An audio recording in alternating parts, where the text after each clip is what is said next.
Question number 87 कहता है the velocity with which a cricket ball can be thrown at a horizontal distance 200 metres is where g equals to 9.8 metre per second square.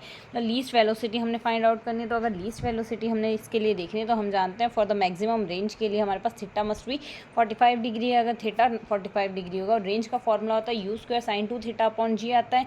तो theta equals to अगर 45 degree लेंगे maximum range के case में sin 2 theta sin 90 होगा। sin 90 की value 1 होगी तो v² upon g आएगा। क्रॉस मल्टीप्लाई कर देंगे तो v² इक्वल्स टू क्या आ जाएगा rg। तो v0 equals to square root of rg। r की वैल्यू 200 दी हुई, g की वैल्यू 9.8 दी हुई। इसका स्क्वायर रूट करना है, स्क्वायर रूट करेंगे 44.30 मीटर पर सेकेंड आएगा हमारे पास। तो 44.30 के लमसम आ रहा है, तो फर्स्ट ऑप्शन करेक्ट हो जाएगा। नेक्स्ट क्वेश्चन हमें कहता है if the displacement velocity of the and acceleration at the particular instant of a particle describing simple harmonic motion are respectively 1 centimetre 1 centimetre per second और 1 centimetre per second square then the maximum velocity of the particle. तो यहाँ से displacement velocity और acceleration दिया हुआ है। तो अगर डिस्प्लेसमेंट वेलोसिटी और एक्सेलरेशन x v और a तीनों की वैल्यू 1 दी हुई है तो हम जानते हैं a equals to minus of omega square x आएगा। तो a का मॉड अगर लेंगे तो omega square mod of x आएगा। तो x की वैल्यू भी 1 है, a की वैल्यू भी 1 है। तो ओमेगा की वैल्यू 1 आ जाएगी हमारे पास रेडियन 1 रेडियन और मीटर फॉर इसके हम साथ में यूनिट लगा देंगे। v इक्वल्स टू आता है omega square root of a square minus x square. x की वैल्यू 1 है,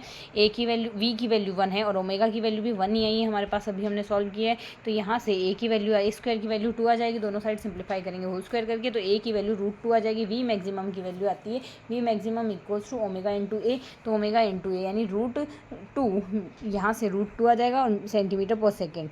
यहाँ से फोर्थ ऑप्शन करेक्ट आ जाएगा।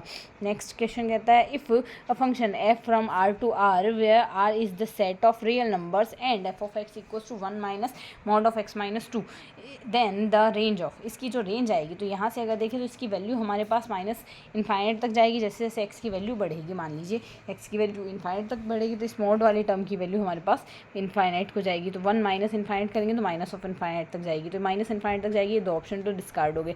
साथ ही इस मॉड वाले टर्म की मिनिमम वैल्यू कितनी हो सकती है, mod of m can be 0 है, मिनिमम वैल्यू 0 होगी, बाकी सारी वैल्यू पॉजिटिव आती है। तो इसकी मिनिमम वैल्यू इसकी जो 0 होगी तो उसके केस में इस फंक्शन की वैल्यू मैक्सिमम आएगी। तो 1 माइनस 0 इक्वल्स टू 1। तो यहाँ से हमारा इसके लिए फोर्थ ऑप्शन करेक्ट आ जाएगा जो इसकी रेंज होगी।